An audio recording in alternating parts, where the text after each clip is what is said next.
the word of the week was just poise. And, we knew that they were going to make runs and we knew that they were going to make, big plays down the stretch. But, that's basketball. It happens. So, we just were trying to mentally prepare ourselves for when that happened and just to stay even keel no matter what. And, I think that's what really ultimately allowed us to stay connected and keep our head down and just keep working no matter what the game threw at us.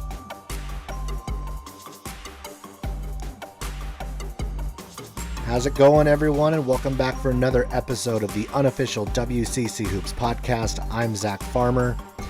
And man, what a week we had in the WCC, and highlighted by what we saw in Spokane, LMU knocking off the Zags for the first time since 91.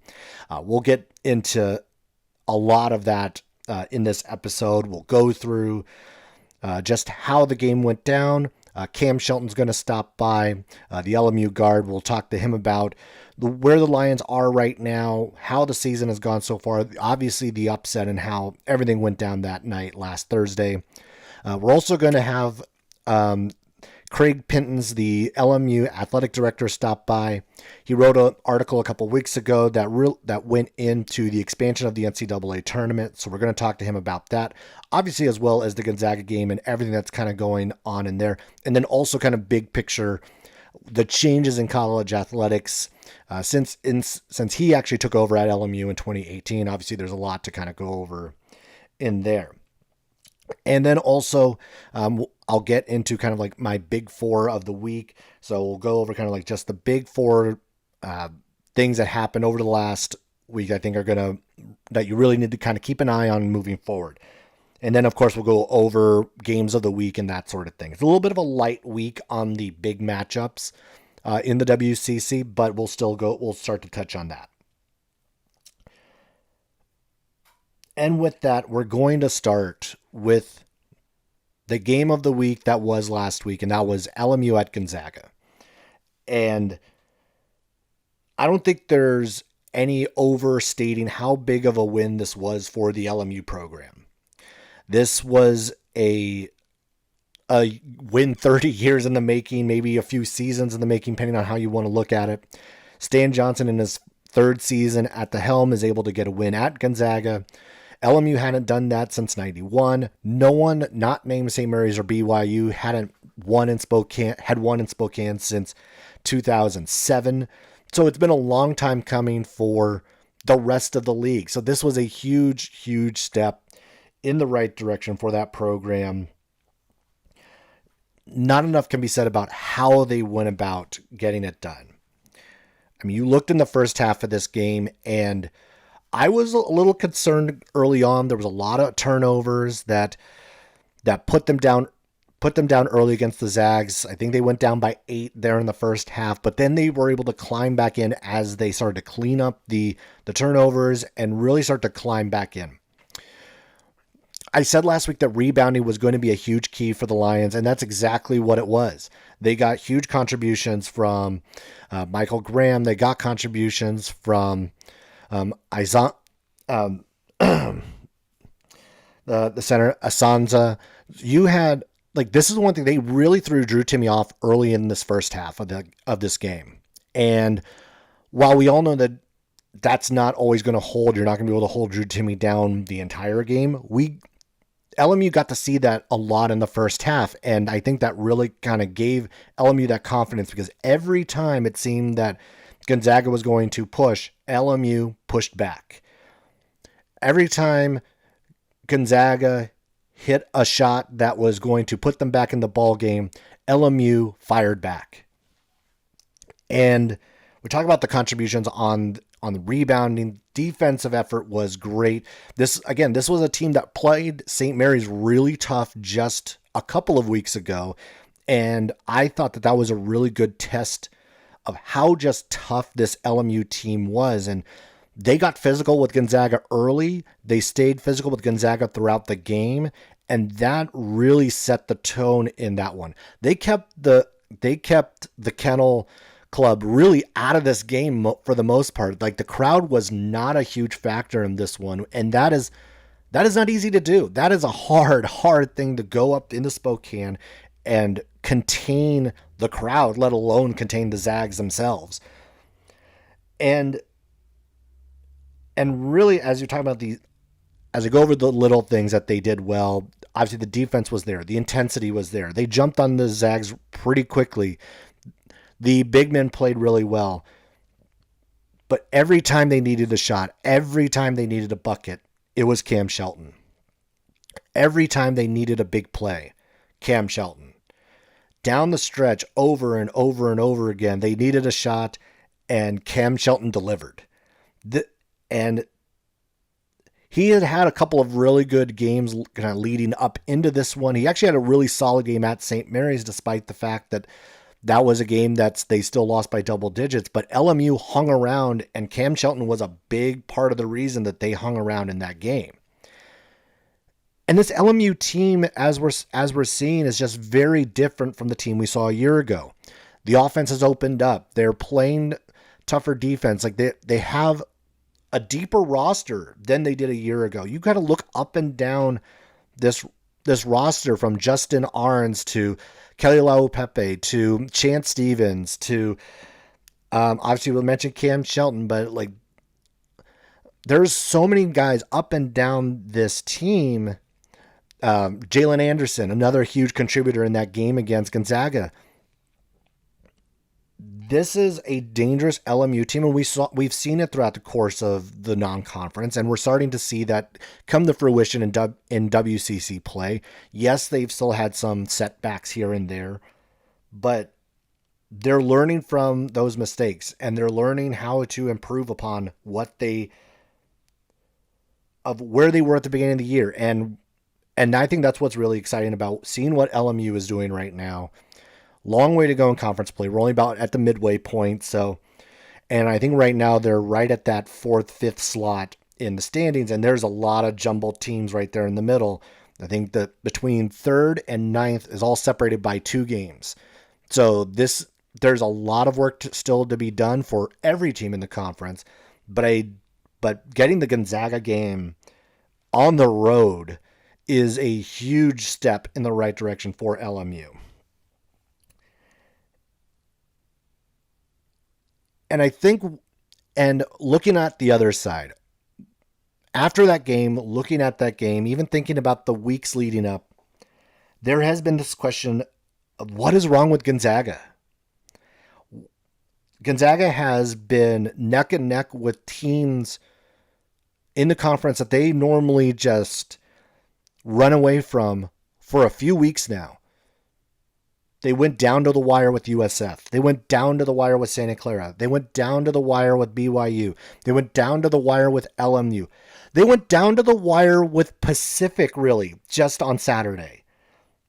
I don't recognize this Gonzaga team.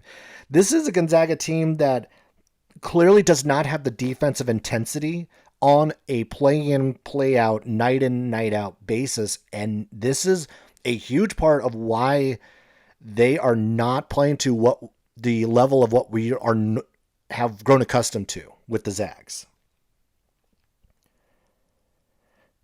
And not only that, its teams have started to figure out how to guard this team, or at the very least have recognized that you have to make their guards beat you, because that has not been consistent. We've seen it throughout the course of conference play. It's been different guys every night. It's Bolton one night, but then he'll disappear. It's Strother another night, but he'll disappear. It's Malachi Smith another night, but he'll disappear. Nolan Hickman, same thing. Although I think Hickman does seem like he's starting to get in a little bit more of a rhythm. He had a good game against LMU, but that just wasn't enough for Gonzaga. The other thing is, take a look at Drew Timmy's numbers. While, yes, he is still having a great conference season, there's some notes to kind of keep in mind or start to take a look at. And he had a career high the other night against Pacific, and that was a great game for him. But that is not a team Pacific that really has the pieces in place to really combat Gonzaga in that way. So I don't want to read too much in that. But here's the number I want to point out. In the non-conference schedule, in what we saw in the non-conference, Drew Timme was shooting 64% from the field. Great non-conference season for him. He was obviously, we've talked about him as being not only the WCC player of the year, but the national player of the year, and deservedly so. But what we have seen in conference play is that it's gotten tougher, a lot tougher for Drew Timme. He's only shooting 50. I say only because it is a significant drop for him. He's shooting 55% from the field in WCC play. So teams are making it harder on him. Defenses in the WCC have clued into how you have to disrupt Drew Timme a little bit more. And not every team in the conference is equipped on the defensive end to do that. Really what it is size and physicality. And LMU was able to do that a bit. We saw USF do it. We saw Santa Clara do it. Again, not everybody is going to be able to do that. St. Mary's clearly has the talent to be able to do that in a couple of weeks. Though Pepperdine can't. San Diego can't. We saw even just like other teams like Portland. Portland has no answer for Drew Timme. They just don't have the personnel to be able to do that. But teams are figuring out a little bit of how to do that. And largely it's get it out of Drew Timme's hands. Do not let him touch the ball within 5 feet from the basket. If he gets the ball 5 feet from the basket, like that's a bucket. Like we all know that. Like Drew Timme is too good in the post to let him catch it that low and let him start to work. He also is too good at passing out of the post. So this is something that teams in the conference have started to figure out, and Gonzaga is still trying to figure out what's their best way forward, because right now this is weird. This is weird, a weird feeling for Gonzaga. It's like the weapons are there. The offensive weapons are there. I mean, like you go up and down this roster, like there's guys we know can score, but they're not doing it consistently. And the defense has not come along for the ride. This is a team that's ranked in the 70s in KenPom in defensive efficiency. This is not a good defensive team. Definitely not the teams we've seen over the last few years. We're so used to seeing a Gonzaga team that's like a top 15 defensive team, that seeing one that is barely like at the lower end of the top 100 is just so strange. And it's definitely, it's not panic mode. It's because there's still a long way to go. That could still change. But I think that the expectations for this Gonzaga team now have to shift. This is not a Gonzaga team that I expect to contend for a national title. I think this is a Gonzaga team that right now looks closer to maybe getting back to a Sweet 16, but considering how poorly they've played defensively, I mean, it would not surprise me if this is a first weekend exit for the Zags. It's so unusual to say that considering how automatic they seem to be for the Sweet 16, but this Zag team is more vulnerable than any team I think we've seen in at least the last 8 years. And they've got to figure out how to right the ship, because not only do you have to start to outlook toward the NCAA tournament, but keep in mind they are now trailing a game in the WCC standings. They still haven't seen St. Mary's yet, and St. Mary's is playing great right now. I don't know if Gonzaga is the regular season champion this year. Like right now, if I had to put my finger on it, it's like St. Mary's would be the front runner. And yes, they are the front runner right now in the standings. But if Gonzaga continues to play this way, they are not going to win the conference, and there's a good chance they may not be the auto bid to the WCC, which could slide them down from, I think, the 3 seed they are right now to maybe down to a 5 or a 6, depending on how all of this goes. Again, like that, because that would include they have to lose to St. Mary's twice probably for that scenario to happen. It would have sounded crazy a month ago, would have sounded crazy a couple weeks ago. But now, seeing how the Zags have played the last few weeks, losing LMU, the way they played against Pacific, that thought is no longer crazy, and it is very much could be a reality.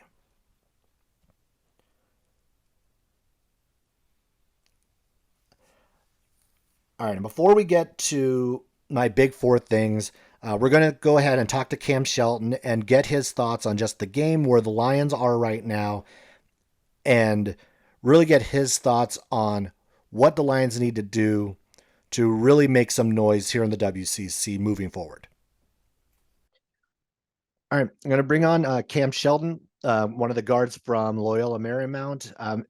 Cam, how's it going? And congrats on the win on Thursday. It's going well. Thank you. Thank you. Appreciate it. So let's talk about that Gonzaga game first. And obviously, like all the superlatives aside, like the first time you guys have won there since '91, the breaking all the Zags streaks and that sort of thing. What I want to know is who was in charge of the playlist after the game, and what were kind of the vibes in that locker room? Who's in charge of that, and what were you guys listening to and getting yourselves hyped up afterward? Uh, well, Eric, who's our video coordinator, he usually does our music before practice and stuff like that. And I guess he just put on his 50 Cent playlist that he has, and that's what we were listening to. I think it was In the Club by 50 Cent. Nice, nice. Get a little bit of that throwback in there. Yeah, exactly. Uh, when just kind of like going through that game, I mean, you guys were neck and neck with them from the get-go. You guys were a little sloppy turnover wise early on, but you kind of like really held it in there. After that kind of like first initial Gonzaga run, I guess their mid first half, what was kind of like the conversation in the huddle after that, and how you kind of were able to claw back into it? Well, the whole game, especially in the first half, I think we got down by 8. We kept talking about like we should be up right now. The only reason we're not is because we keep giving them extra possessions by turning the ball over. And that started with me. I think I had 6 turnovers the other night, which is absolutely unacceptable. But the conversation was we should be winning the game. We gave them turnovers, and I think they had 10 early points off turnovers. And it was just reckless stuff. So we were never like discouraged, and we never felt like the game was going to break open or they were going to pull away. We just knew that we had to do a better job of taking care of the ball so we can keep them out of transition. And if we did that, we'd be right back in it, and we'd be able to take a lead. And you guys did do that, obviously, like into the second half, and got up, I think it was like by like 9 at one point in that second half. But that Gonzaga crowd, as we know, it's like, and you've played in front of that thing a few times, and just one bucket can kind of get them back into it. What were the conversation of just making sure that you were connected on defense? Because it did seem like that was the one thing you guys did really well, was really kind of throw Gonzaga off on the defensive end. Well, all week we've been talking about just having poise, and we knew we were going up into a hostile environment. Thankfully, we played Grand Canyon this year at Grand Canyon, so we had already had an early test, and we were able to pass that test, getting a huge road win in Grand Canyon. So, we knew what that environment was going to be like, but the word of the week was just poise, and we knew that they were going to make runs, and we knew that they were going to make big plays down the stretch, but that's basketball. It happens. So, we just were trying to mentally prepare ourselves for when that happened, and just to stay even kill no matter what. And, I think that's what really ultimately allowed us to stay connected and keep our head down and just keep working no matter what the game threw at us. And toward those last couple plays on your drive when you got switched off on the Timmy, and then the last defensive effort there as time expired, like, are you when you're going through that sort of stuff, are you hearing the crowd at all, or are you just like so like locked into what you're doing to like were you able to kind of like feel the crowd with that, or are you just so focused on what you were having to do? The only time I heard the crowd that night was after Anton Watson. I turned it over. He went and got a dunk, and you just couldn't hear anything. The place went so crazy. But after that, it's I think I can speak for the rest of the team when I say like guys are just locked in on doing their job and making the next right play. So besides that, I can't really hear what's going on. I mean, that was a great win on Thursday, but all season long, you guys have really started to show that the potential of what this team can do. You've had some good road wins. You've had some other really impressive performances throughout the course of the year. And before the year, one thing that was brought up at media day was just like the vibe in the locker room was different going into this year. And it's clear that that's kind of like carried over throughout the course of the season. How has that evolved throughout the year? And has there been like, how has that changed? And are there different aspects to it now than maybe there were back in October, November? Definitely. And I think the biggest surprise for me in a good way was the fact that we're able to learn from our mistakes. And typically we don't make the same mistake twice. I don't want to jinx us or anything like that. But this team is a team that is really, really, really trying to mature and grow as a team and individually as people and as players. And a huge way of doing that is from learning from your mistakes. And this season has not been perfect. We've had some slip ups. We feel like we gave some games away, but every time we have an opportunity to learn and get better, and kind of overcome situations that we've already been in during the season, we typically do a pretty good job. And that's just credit to the guys in the locker room because we're so intentional and focused on it. Whenever we're in a repeat situation, we always literally every time we bring it up, hey, remember this, remember this, remember this. Now let's do this, let's do this.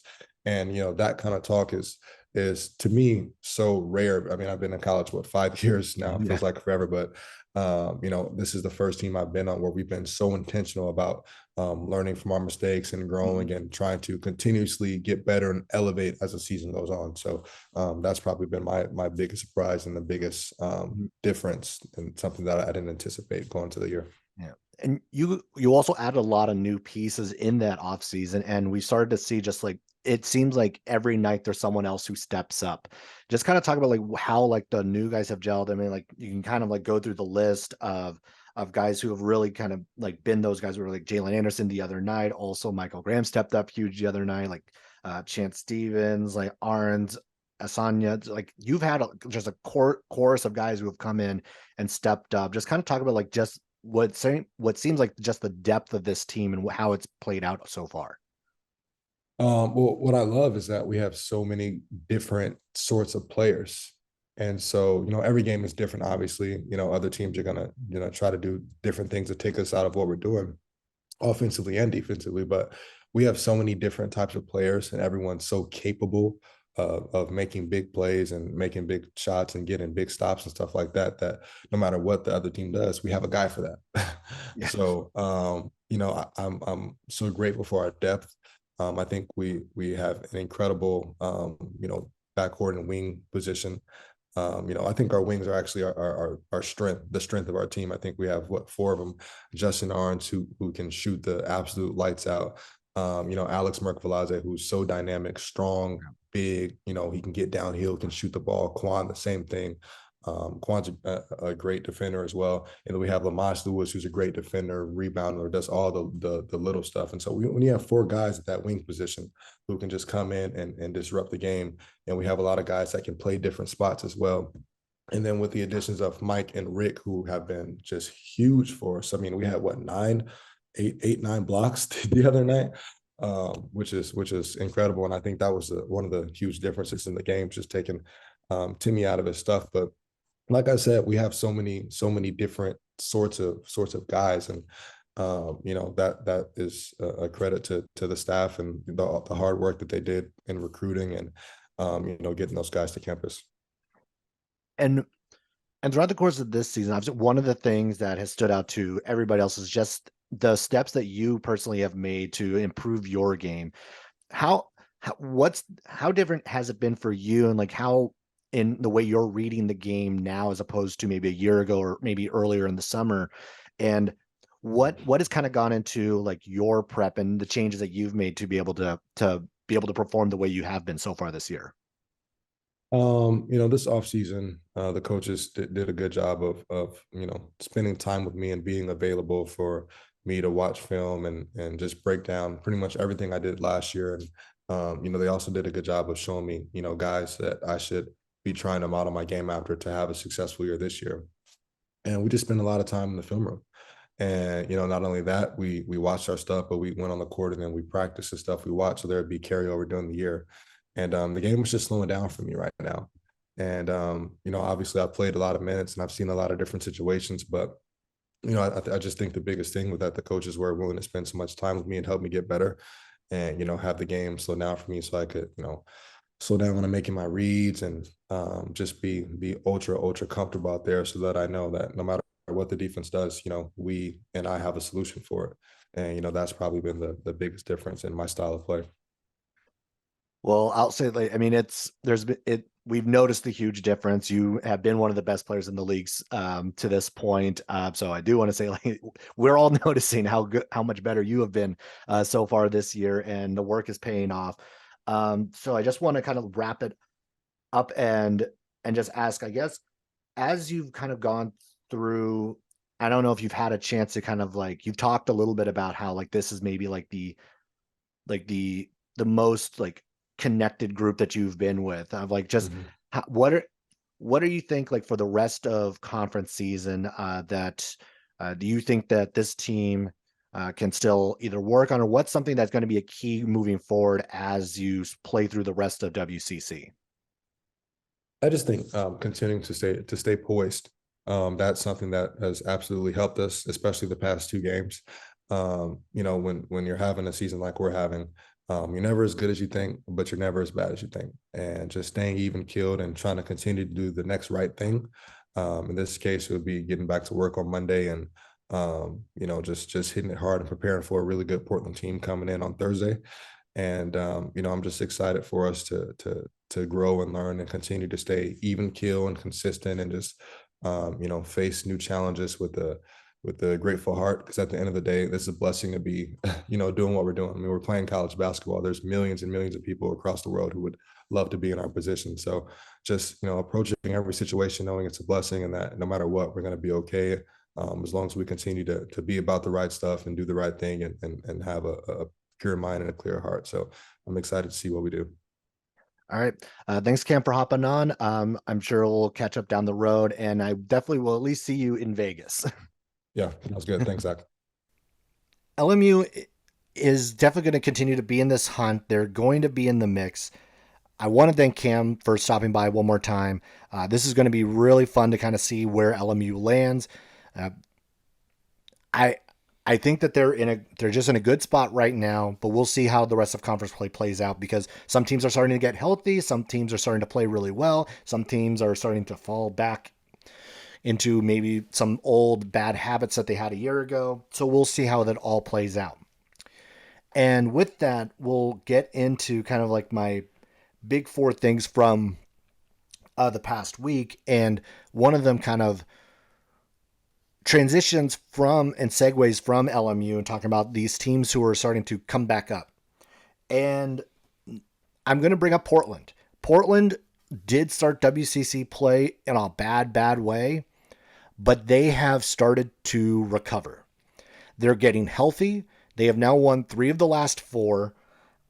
And this is, again, a team we knew that was dangerous going into WCC play. It was a team we saw early on have some really good outings against some good teams. Now, some of those teams, as we now take big picture look at, especially North Carolina or Villanova, aren't exactly the teams we thought they were at the beginning of the year.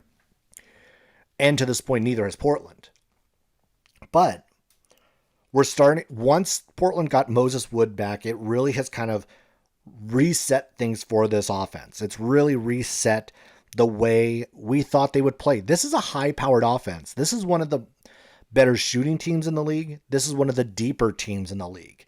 And we knew that eventually this was going to come. Now, their metrics don't look great. They're not going to look great at any point the rest of this season, so you really can't look at that. But Portland will remain dangerous throughout the rest of conference play. And now here we are about, again, midway through, and they're right in the mix.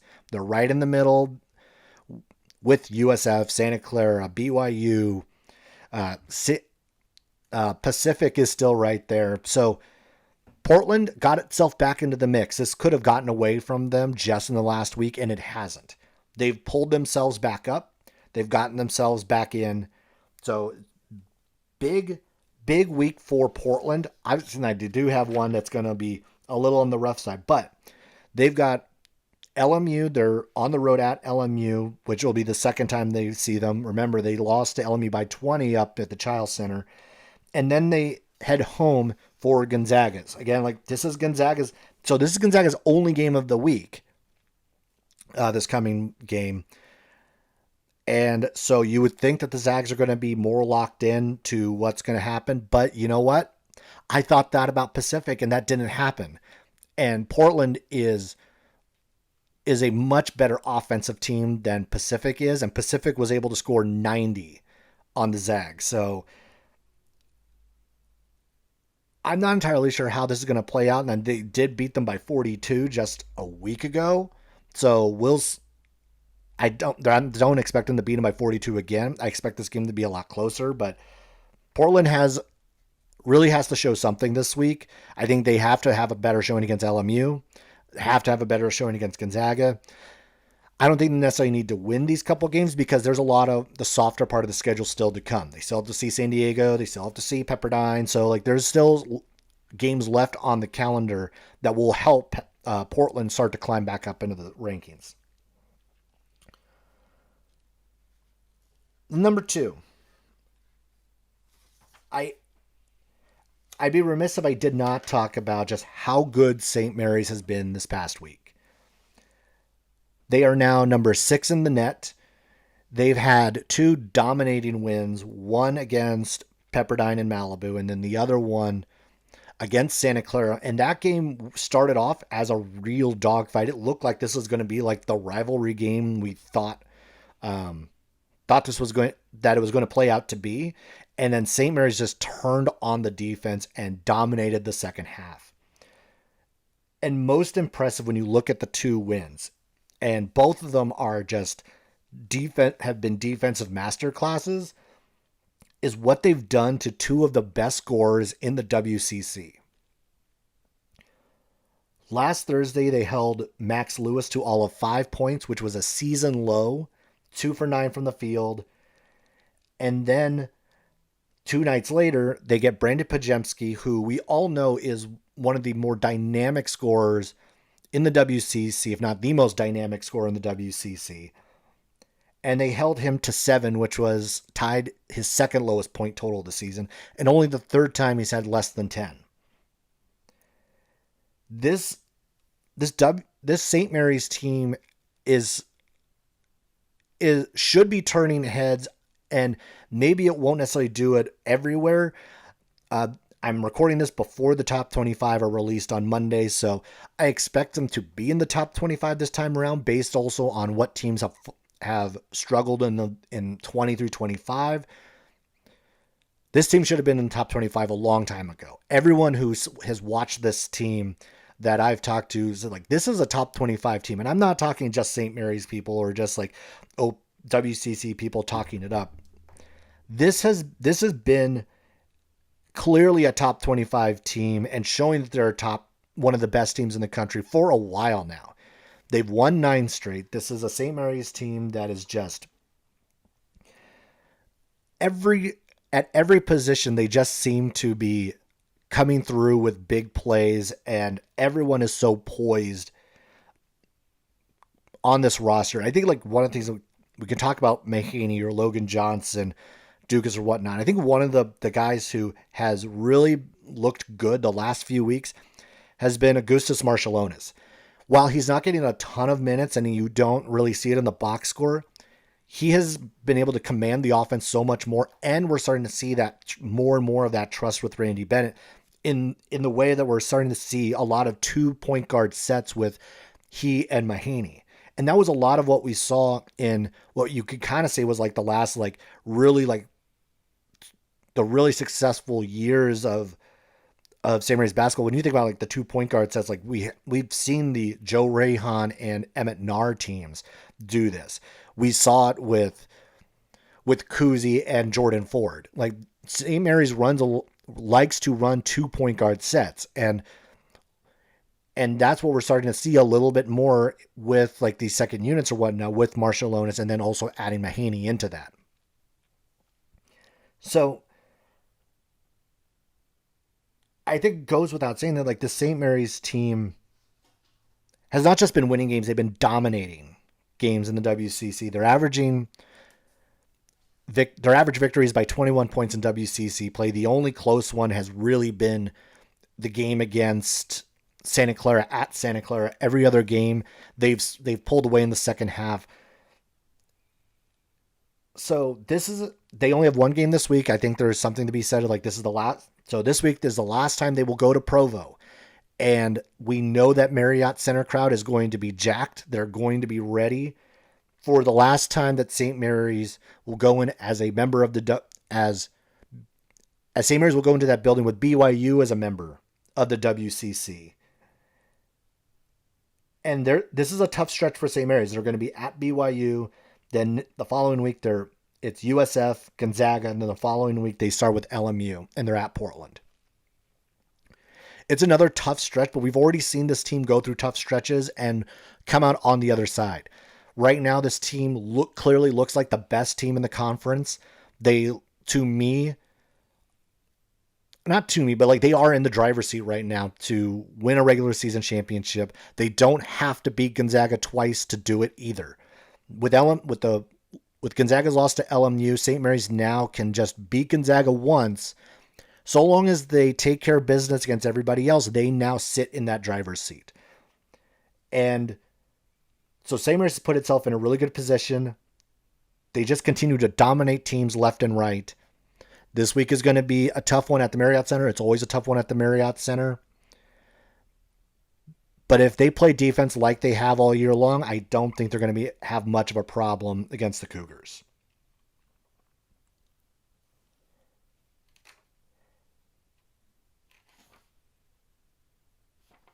And then for the next one, I'm actually going to go back to LMU just for a bit because this is again you talk about everything about the way they beat Gonzaga. It was their only game of the week, so that's the only thing we can really talk about. But these next 2 weeks are an opportunity for LMU to really pick up some good wins that will help them in the standings. So this is maybe the softer side of their schedule. The next 2 weeks, they're going to be hosting Portland and Pepperdine this week, and then they're on the road for BYU and San Diego. 3 of these teams sit in the bottom half of the WCC, so there's a huge chance for LMU to pick up some wins and really start to climb in the standings. And if LMU can do that, start to sustain that, then they won't necessarily have to beat everybody along the road. They won't have to necessarily beat USF again. They won't have to necessarily beat Santa Clara again. I think those games are going to be really good. I think when they do see USF or Santa Clara, those are going to be really, really good games. But this is LMU's opportunity to really start to jump up in the standings and make some noise. And then lastly, I think we have to talk about Pepperdine. And I did talk a little bit about this last week, and man, this is getting hard. Pepperdine was last place last year, and we all saw the talent that was here. We all knew that this team had some NBA level talent on it, and there's no doubting about that. We know the scouts have been taking a look at Max Lewis, and then while they're doing it, Houston Millette and Javon Porter and everybody else. But this Pepperdine team just continues to unfortunately be disappointing. They just don't seem like they have a whole lot of life to them. They have not played that consistent defense, and in WCC play, it's been even worse. And I just hope that Pepperdine can start to pick up the pieces and start to play better in the second half of the season. But man, this is getting tougher and tougher to watch as this Pepperdine team continues to slide down. 0-7 right now in WCC play. I don't see this improving all that much. The defense has to be better. If that defense doesn't start to show up, this is going to be a long second half for the Waves. All right. So before I get into our second interview, I want to start to kind of paint the picture here, because a couple of weeks ago, LMU AD Craig Pintens put out an article in the Collegiate AD website that talked about the potential expansion of the NCAA tournament. And this is something that I have already kind of spoken on a little bit of. I am not a fan of expanding the NCAA tournament. I think 68 is fine. I think that's where we should leave it. I wasn't a huge fan when Major League Baseball expanded their playoff system. I'm not a huge fan that the NBA has and the NHL have more than half the teams in their league in the playoffs. To me, that seems like it waters down the product. I think that making the playoffs, I think making your postseason should be special, and expanding the tournament makes it less special.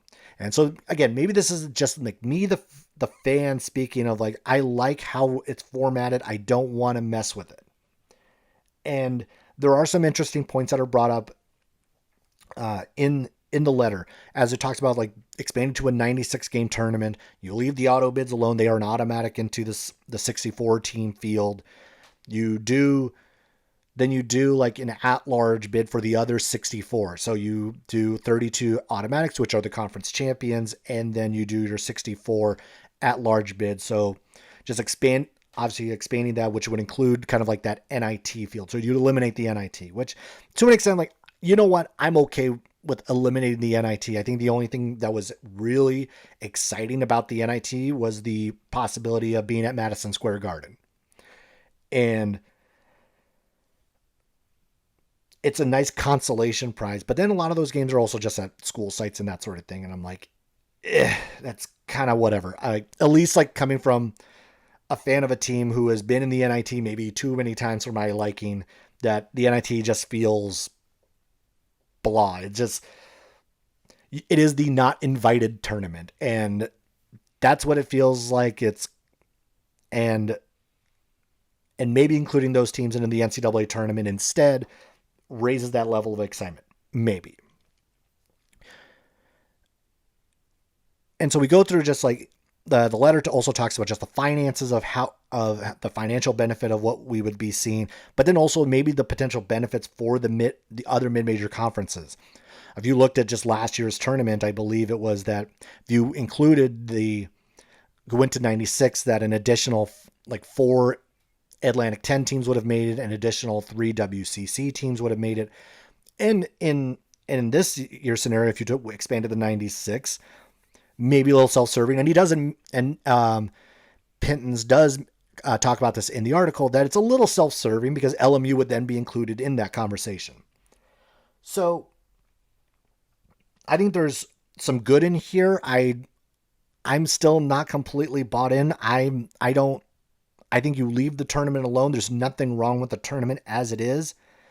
And then there's also questions about the scheduling and everything else of like, has actually the net been a disadvantage to the transparency of everything, because now it impacts the scheduling that we've seen teams do over the last few seasons. And so we'll talk a little bit about that. So without further ado, I'm going to go ahead and bring in Craig Pintens.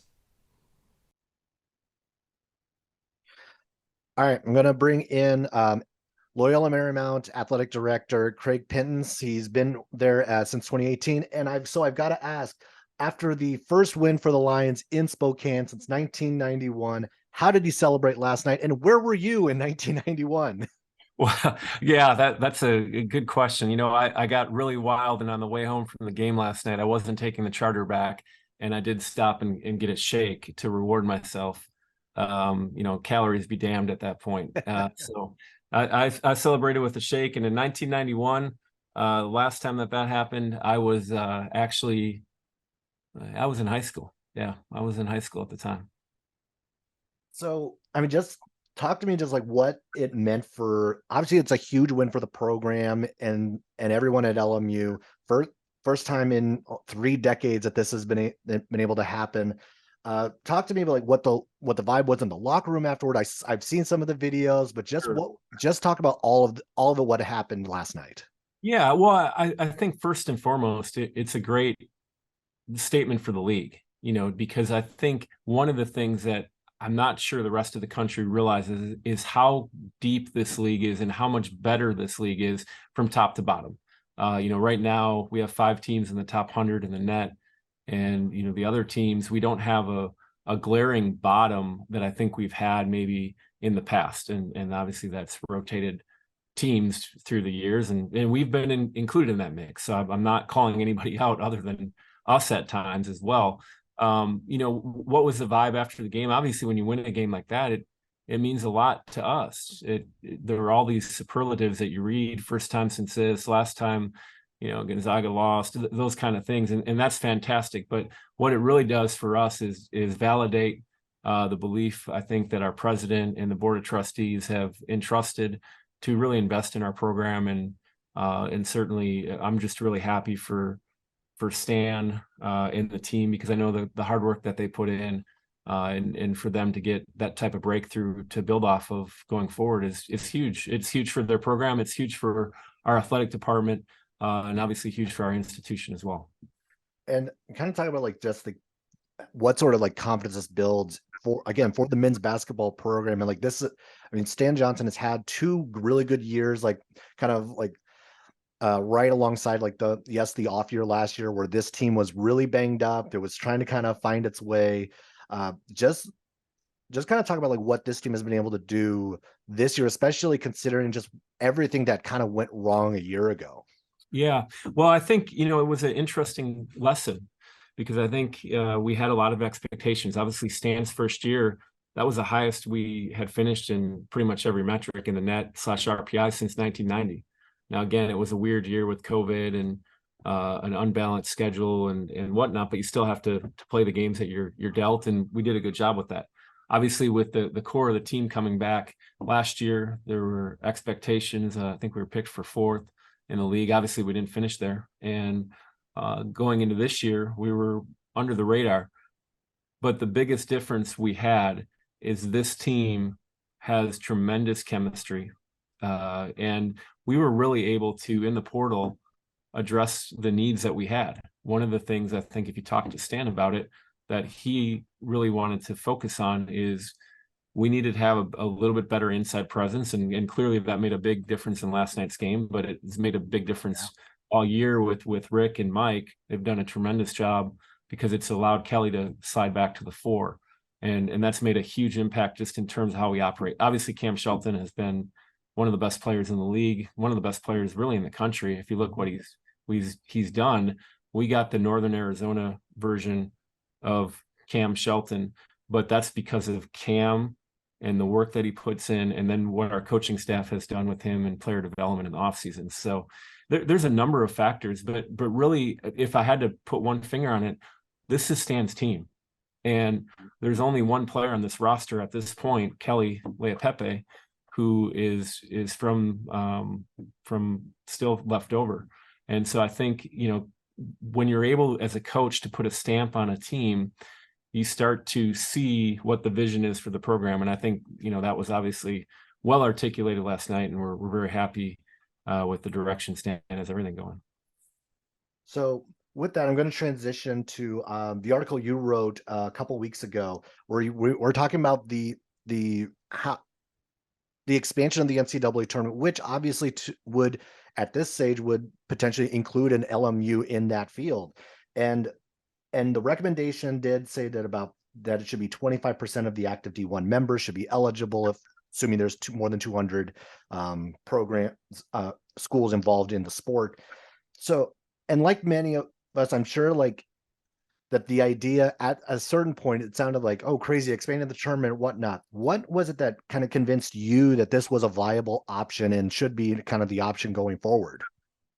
I had something really bizarre to eat that morning, and I just felt like it. But it really, actually, to me, I think it's inevitable that the tournament is going to expand at one point. We've been talking about expansion of the tournament for years. Obviously, throughout history, it has expanded, where it just used to be the AQs, then they allowed at-larges, and obviously the first year that they allowed at-larges in 1985, what an incredible tournament that was, with Villanova winning it over the team that had beat them a few times during the year in Georgetown. a true Cinderella story in that first year. And part of the reason that I wrote the article was mainly I'm going to blame Matt Brown, who has the Extra Points newsletter and does an outstanding job of kind of covering college athletics, and I think is read by a lot of different people within college athletics. But he stated in his newsletter that nobody that he's talked to, on the record or off the record, thinks expanding the tournament is a good idea.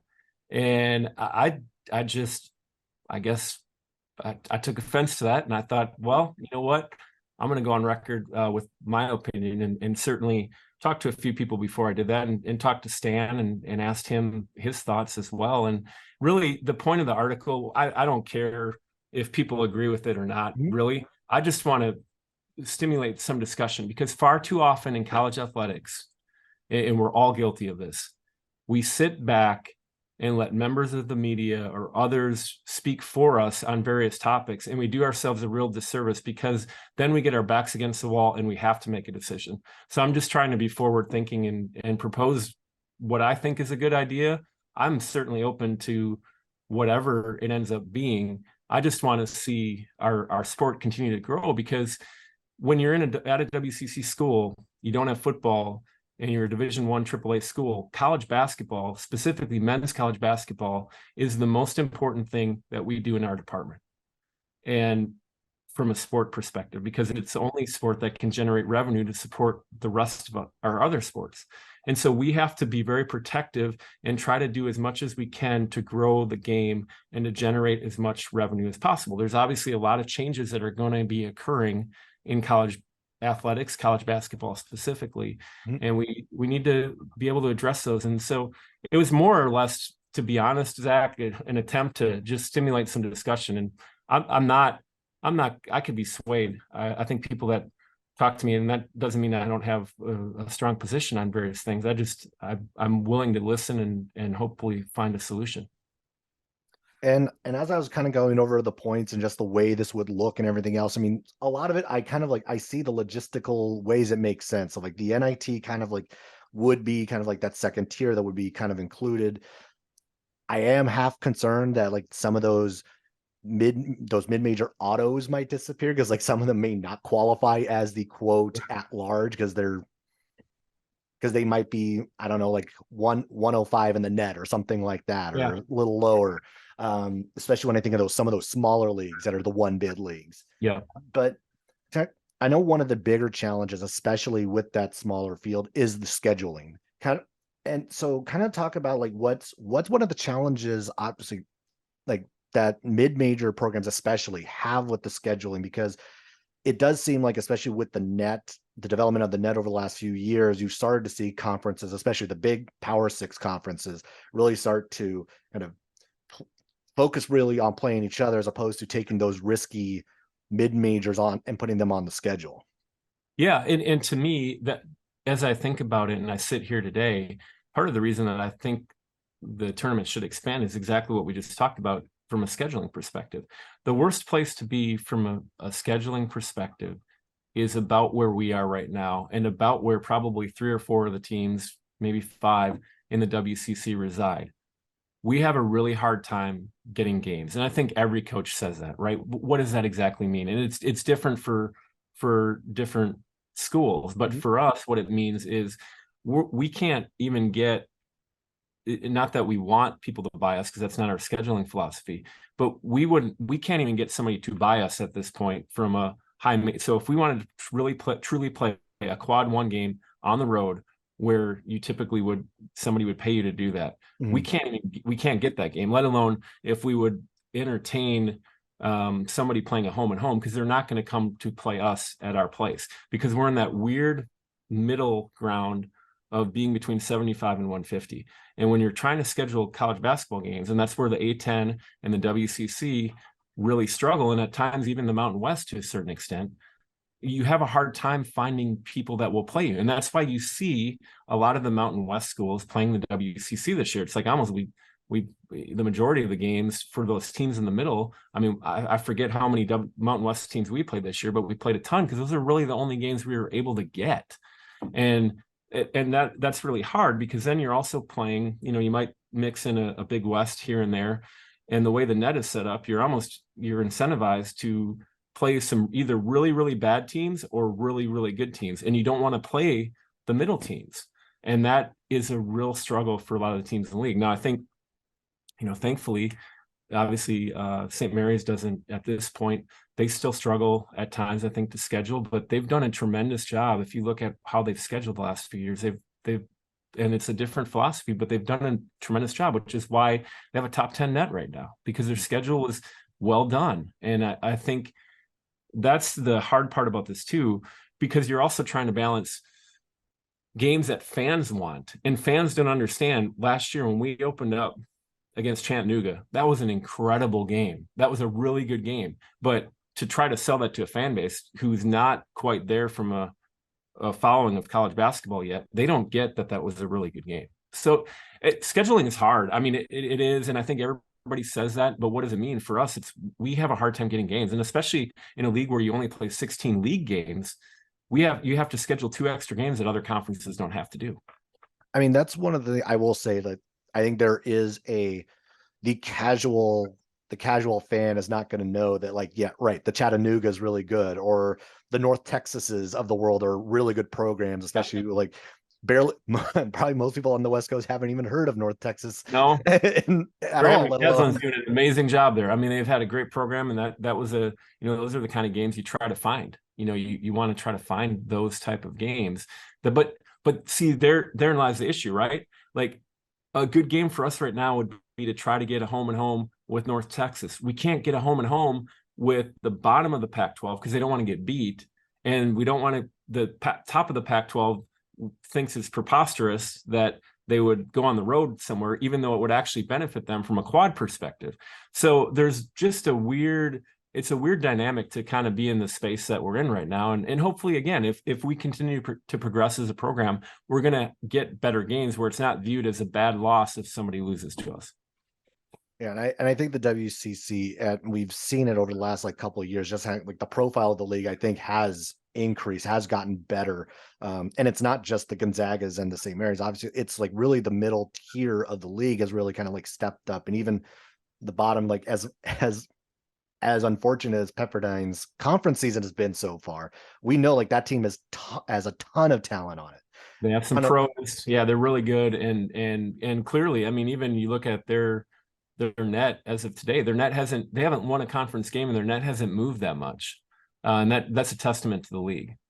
Yeah, and I think that was actually the case for Santa Clara BYU. Santa Clara gets that win, their net did not even move. Yeah.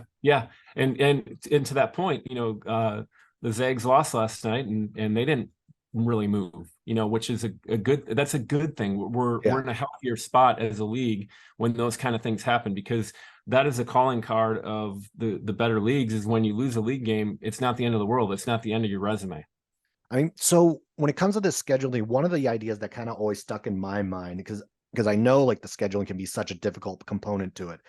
And we see some of these other leagues have like the inner league challenges or whatnot. Obviously, like the ACC and the Big Ten have theirs. Of like, it always like sounded like a good idea to me that the WCC should have one of these as well. Of like, I don't know if that's pairing with the Mountain West or the A10 or one of these other conferences. Because again, if we're talking about the scheduling, like that kind of makes sense of like, let's just have those auto games on the schedule. Yeah. Hey, Zach, you're going down a scary rabbit hole with me right now, because I've got a lot more ideas than just the 96 team expansion. One of the things I do think is going to come to, and it's just more of a prediction, there's going to be a conference out there that combines with another conference, and not in the traditional sense. It will be from a relegation standpoint. And again, I'm not a big Premier League or soccer person in general, but I think that same concept is going to infiltrate into college athletics, where you're going to see, like, let's, for example, say we were with the Mountain West. And since we don't have a commissioner, maybe we just make Gloria the commissioner of both and call it. But one of the things that you could do is, if you took the top teams in the Mountain West and the WCC and you applied some type of couple year average, you'd have a pretty amazing conference if you took the top end, and you'd still have a solid conference in the other conference, but that other conference would be a top 2 or 3 conference in the country if you took basically the top teams. I mean, the Mountain West obviously is having a fantastic year. They had a great year last year, didn't obviously get the results maybe they wanted in the tournament, but they have a lot of great teams this year, and it'll be interesting to see what the committee does with them because they're all kind of bunched up together. So I guess like as I'm kind of like I've gone through the article and everything else, like, and now the cynic in me says an expansion to 96 would only allow more of the big conference teams in, and just looking at that 85% number from the NCAA tournament makes me just say, it's like, I don't know if I trust the committee to actually put more mid-majors in. And are they going to just end up putting like your 10, 11 play Pac-12 teams in instead, rather than take the whoever, like somehow Cal will end up with their 200 net right now? Yeah. Well, I think you again, based on last year's data, and I think athletic director U is going to go back and actually examine the last 10 years to see if that would hold true. I mean, clearly, if in the article, the A10 would have benefited. Obviously, the SEC would have benefited as well, because they had a lot of teams that were kind of on that bubble that didn't make it in. Texas A&M being obviously the most glaring and public example of that. But the A10 had a fantastic year last year and had a lot of those teams that were kind of similar to what the WCC is this year, where from 3 to probably 6 at this point, they would all be in the conversation in an expanded field. And to me, I see the value in that, because that creates more excitement about college basketball. And so then a game like last night where we pull off an upset, people are like, well, that's not as big of a deal because that you're talking about a tournament team, and it's a big deal for us. And it just involves more conversation, I think, even at the mid-major level. And so although I do think it would benefit, not every team can win, like in a Power 6 conference, it's not possible. No, it's never happened in the history of the tournament where every team from a conference has made it. And the closest it's probably come is a few times. I think when the Big East had 11, when they had 16, that was probably maybe the highest percentage, I think. All right, so we'll move away from the tournament, because obviously this discussion is going to continue, and there's going to be more analysis over how this all works. But so one of the things I wanted to transition to is, like, there's been a lot of shifting in college athletics in general over the last few years. And since you've been at LMU, obviously we've gone through the pandemic. NIL is now a thing. And I want to ask about the NIL. So how has LMU kind of gone about utilizing the NIL, and how they help student athletes, as we've seen a number of other schools, including WCC schools, start to develop programs and support systems for that? How has LMU gone about it? Sure. Well, we were one of the first schools. In fact, I think we're definitely the first school in the WCC, but maybe one of the first schools nationally to work with the collective. And we did that probably in October of last year, of 2021, actually. And from there, I say that we set one up. We didn't have anybody. It's not like we had a bunch of seed money in there that just happened. We had one set up, and we worked with student athlete empowerment. Since that point, we've evolved a little bit more, where we actually have a website, Magis Lions, which for those familiar with Jesuit education, Magis is the more.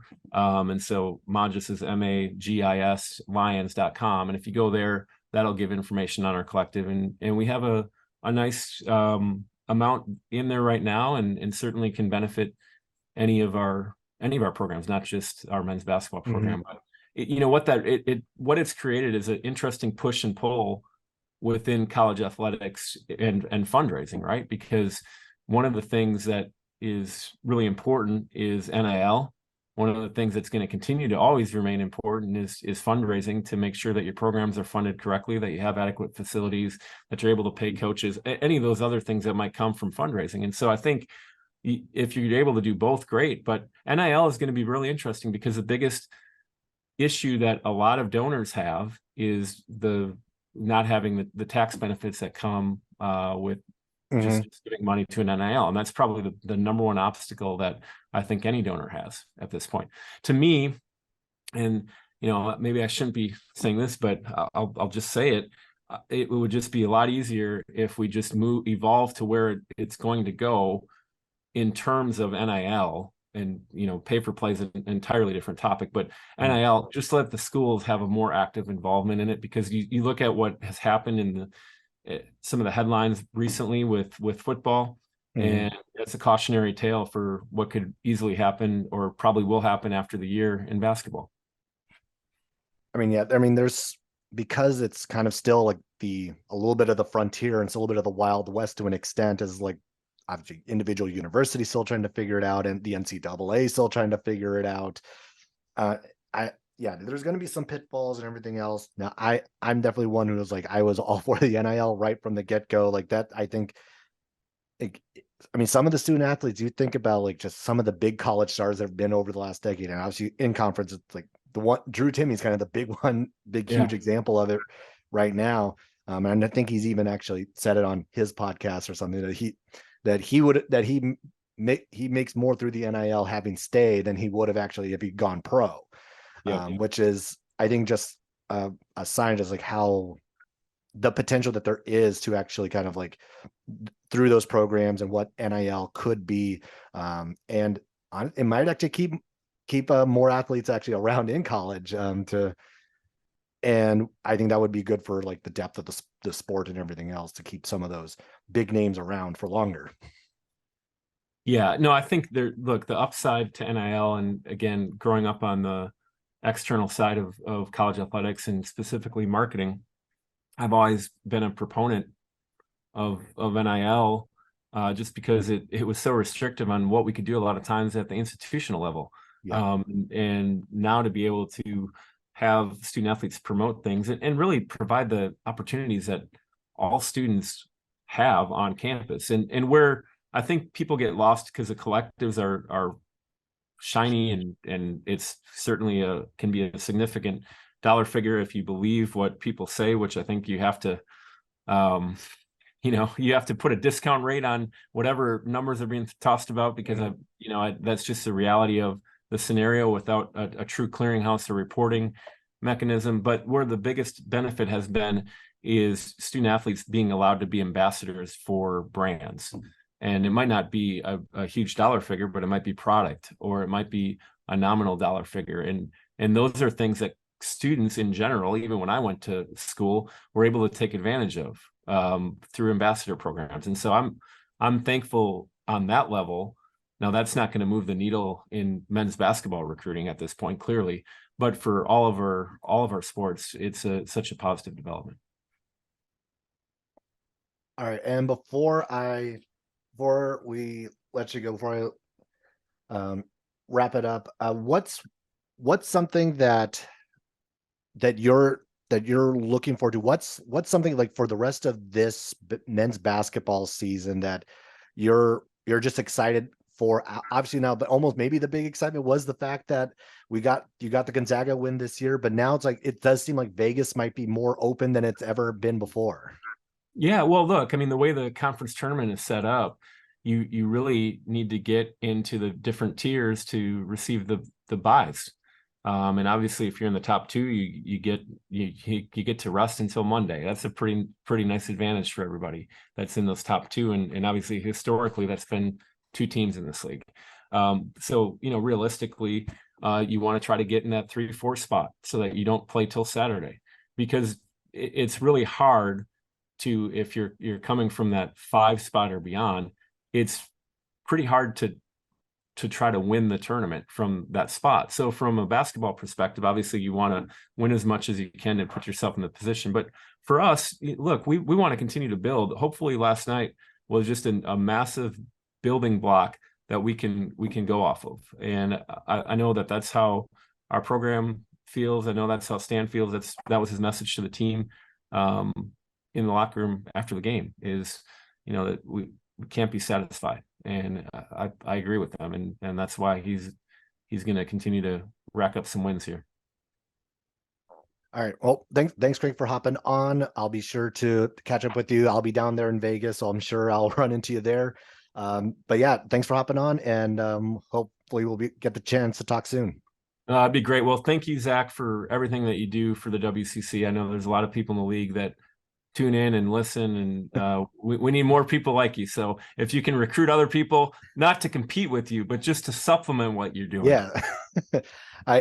I need a little more help on the southern side. So all right. Well, we'll find somebody for you. We'll find a southern correspondent for you. All right. Sounds good.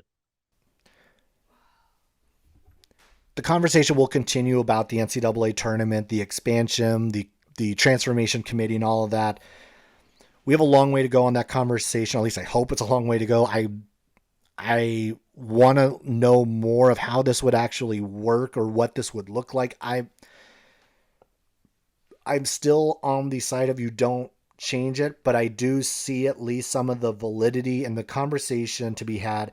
Kind of like Craig talked about it, like let's at least be open to the conversation. I'm